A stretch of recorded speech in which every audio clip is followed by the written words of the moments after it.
Hi guys! So for today's video, tuturuan ko ulit kayo kung paano mangutang. Yes, pero this time is SSS salary loan naman tayo. Ay wait lang, ayan, balik tayo sa umpisa. Una sa lahat, syempre dapat meron kayong SSS application. Mada-download to sa App Store or Play Store ninyo. Ayan, ang pangalan niya ay SSS Mobile. Ayan, all you have to do is mag-log on gamit yung user ID and password na ginawa ninyo nung nag-sign up kayo. So, user ID and password. Ayan, kapag nakapasok na kayo, ayan, ganito yung itsura niya sa loob. Nandiyan nakalagay yung pangalan niyo sa taas at saka yung SSS number niyo, tsaka yung history niyo dyan sa baba. Para makita nyo pa yung ibang services, pindutin nyo lang yung plus dito sa may lower right. Ito naman yung contributions, loans, benefit claims, and notifications. Yan, pupunta tayo dito sa may loans. Syempre, doon tayo sa may apply. Ayan, pagpasok nyo sa loob, may kita nyo na kung magkano yung pwede nyong i-loan. Ako, sinelect ko yung maximum na, which is yung 40k.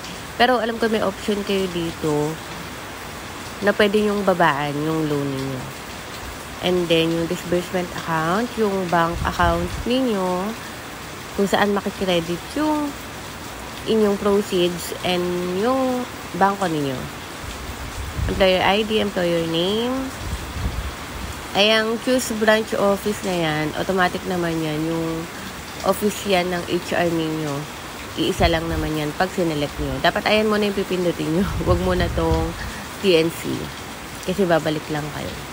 Yan namang terms and condition. Kung masipag kayo, magbasa kayo. And then, pindutin nyo lang yung accept. Ayan. Choose your employer branch office.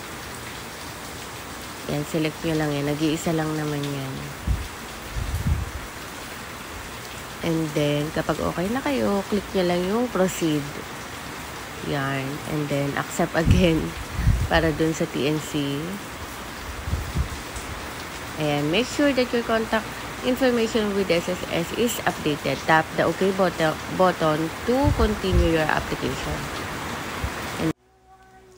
Ayan. And then, lalabas na yung inyong monthly amortization schedule. Ganito ang itsura niya.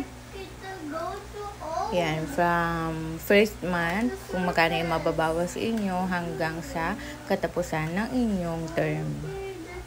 Yan, pwede nyo rin naman siyang i-download tong copy na to or i-screenshot. Yan, after nyan makikita nyo kung magkano yung net proceeds na makukuha ninyo.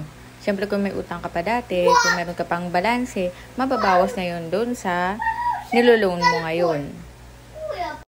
And then, click nyo na lang tong submit para mapasa nyo na siya sa SSS or sa HR pala ninyo. Kasi i-approve mo na yan ng HR ninyo bago mapunta sa SSS. Ito ang lalabas kapag successfully submitted na yung application ninyo.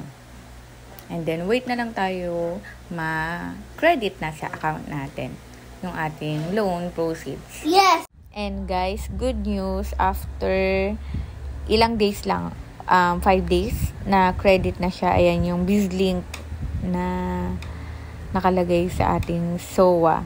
Yan, na-credit na siya sa ating account number. Ayan, May 18 ako nag-apply, May 22 siya na-credit.